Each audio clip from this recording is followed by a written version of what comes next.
भारत के खिलाफ एक भयंकर साजिश, बांग्लादेश में बनाया गया नापाक प्लान।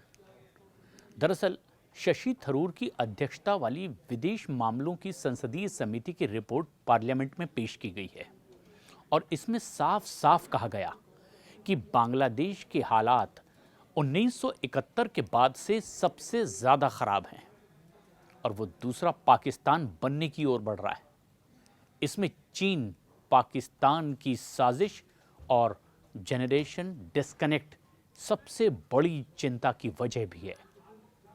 पड़ोसी मुल्क बांग्लादेश में तख्तापलट और शेख हसीना के देश छोड़ने के बाद वहां के जो हालात बने हैं वो भारत के लिए एक सामान्य कूटनीतिक सिरदर्द नहीं है, बल्कि ऐतिहासिक संकट वाली बात है।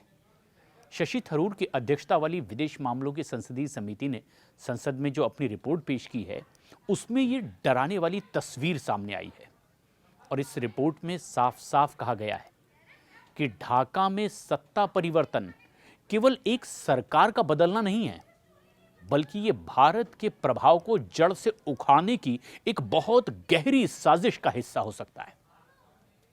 भारत 1971 के मुक्ति संग्राम के बाद आज बांग्लादेश में अपनी सबसे बड़ी रणनीतिक चुनौती का सामना कर रहा है और ये खतरा सीमाओं पर गोलीबारी का नहीं है, बल्कि एक पूरी की पूरी पीढ़ी के भारत से दूर जाने और चीन पाकिस्तान की गोद में बैठने का है।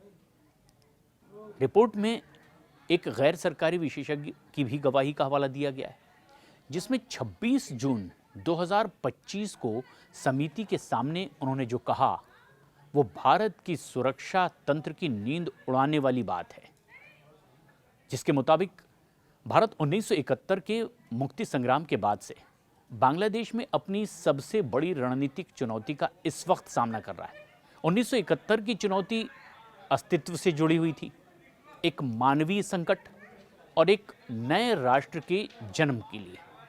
लेकिन आज का जो खतरा है ये कहीं बहुत ज्यादा तगड़ा है, बहुत महीन है, अति सूक्ष्म खतरा जिसकी ओर इशारा किया और ये पॉसिबल है कि ये गंभीर खतरा उससे भी कहीं ज्यादा घातक हो। रिपोर्ट ये बताती है कि आज का बांग्लादेश वो नहीं है जिसे भारत ने अपने खून से सींचा था, जिसकी परवरिश की थी। वो एक जनरेशन डिस्कनेक्ट से पैदा होगा। 1971 की यादें अब धुंधली हो चुकी है पूरी तरह से और एक नई पीढ़ी के दिमाग में अब जिस तरह की चीजें बांग्लादेश में डाली जा रही है उसने एक नई परिभाषा वहां गढ़ी है और इसमें भारत के लिए जगह बहुत कम बना दी गई है। शक ज्यादा पैदा कर दिए गए हैं।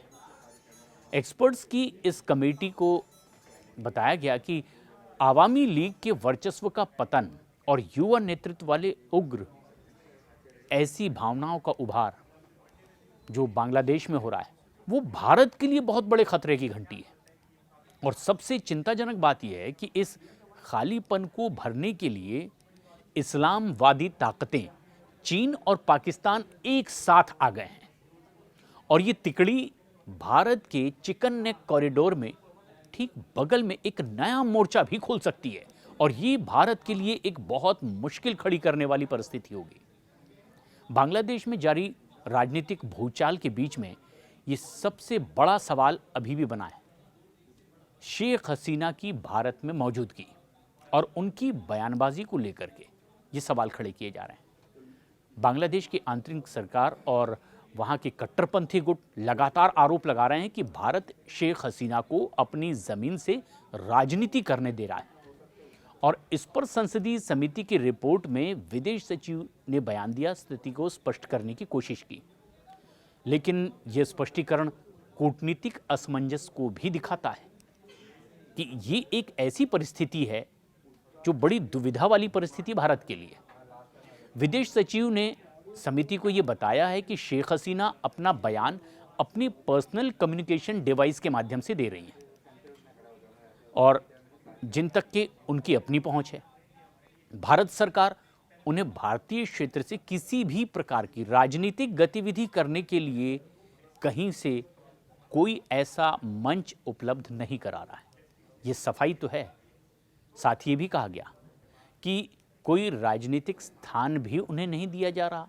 भारत का ये स्टैंड साफ करता है कि हम अपनी ज़मीन का इस्तेमाल किसी तीसरे देश के खिलाफ नहीं होने देंगे, लेकिन साथ ही साथ ये भी बता रहा है कि तकनीक के इस दौर में किसी नेता को पूरी तरह से चुप कराना कितना मुश्किल काम है, क्योंकि उनका पर्सनल डिवाइस है जिससे वो संदेश बांग्लादेश तक पहुंचा रही है। भारत ने साफ कर दिया कि वो अपने क्षेत्र का उपयोग किसी पड़ोसी के खिलाफ साजिश के लिए नहीं करने देता, लेकिन शेख हसीना के निजी बयानों को रोकना सरकार के लिए भी एक बड़ी चुनौती बना हुआ है और इस बात का गुस्सा बांग्लादेश में देखा जा रहा है।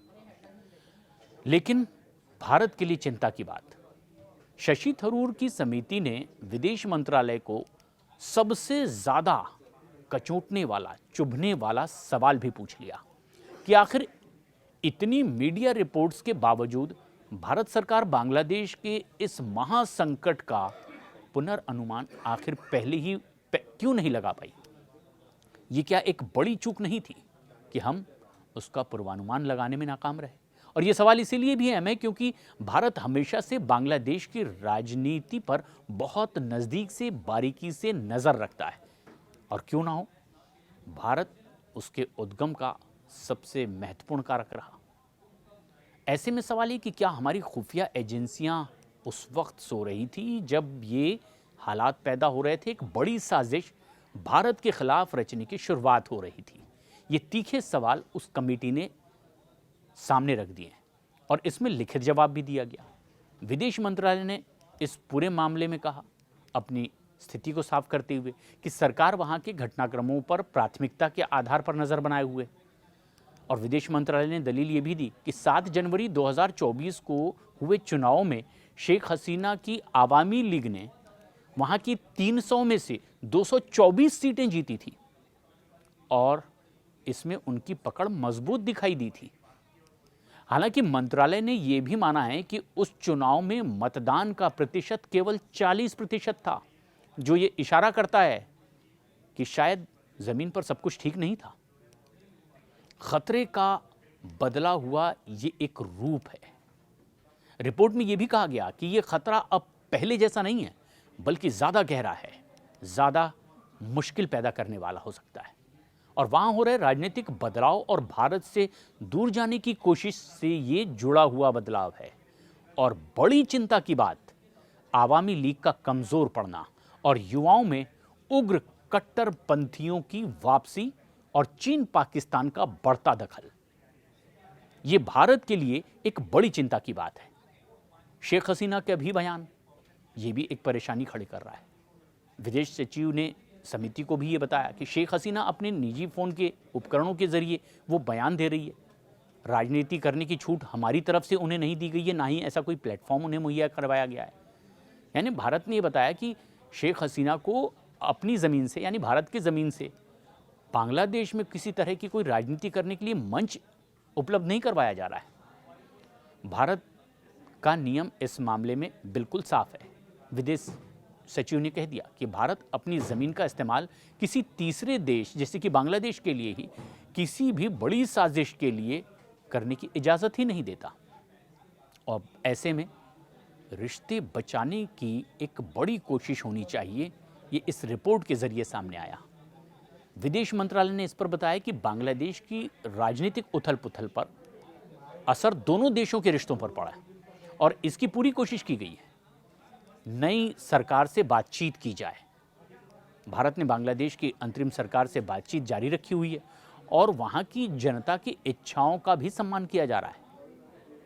लेकिन सवाल खड़े रहे कि अंदाजा आखिर क्यों नहीं लगा पाए हम कि आखिर वहां कितनी बड़ी साजिश रची जा रही है और भारत पर कितना बड़ा इंपैक्ट फ्यूचर में इसका पड़ सकता है।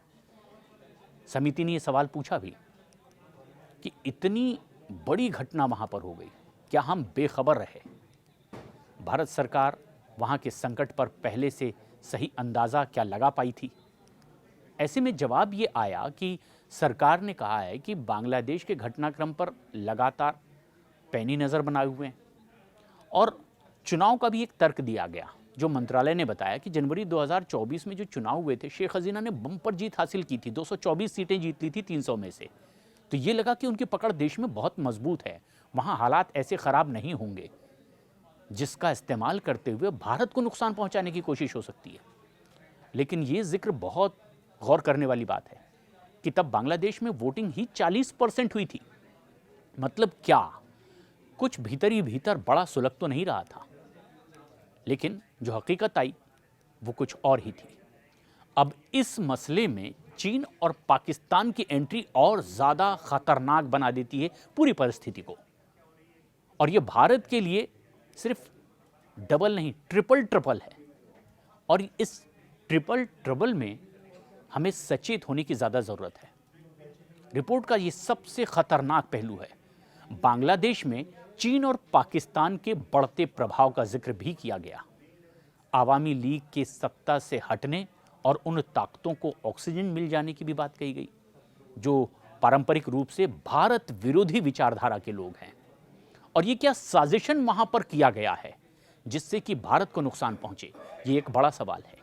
क्योंकि चीन हमेशा से बांग्लादेश में अपने पैर जमाने की इच्छा रखता रहा और अब नई राजनीतिक व्यवस्था में उसे एक बड़ा मौका मिल सकता है।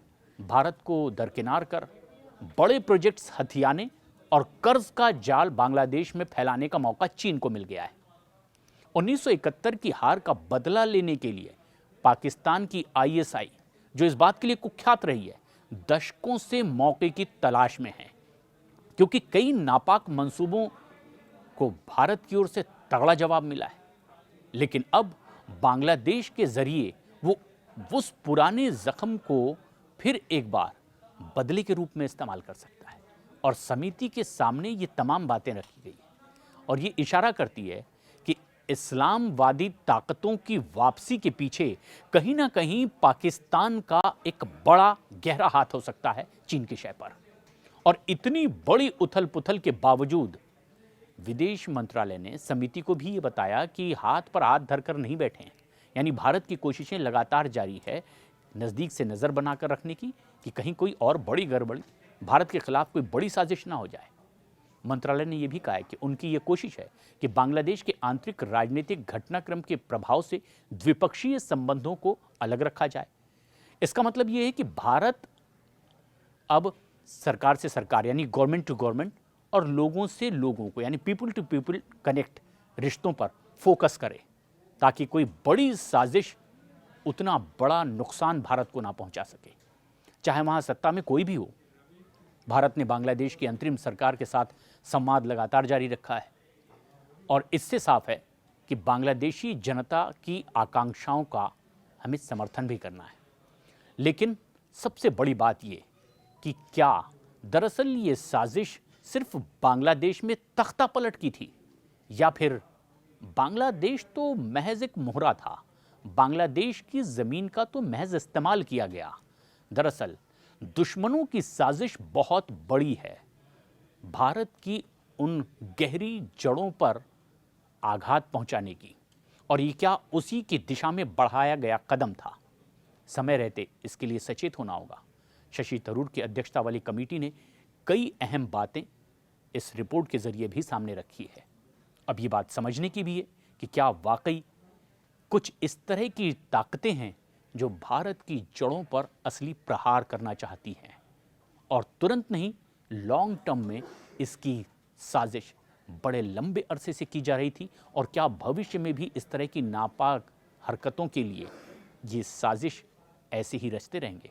और इसीलिए हमें अब और ज़्यादा सजग होने की ज़रूरत है। उन दुश्मनों से भी सतर्क रहने की ज़रूरत है जो शायद वैसे सीधे सामने नहीं दिखाई देते।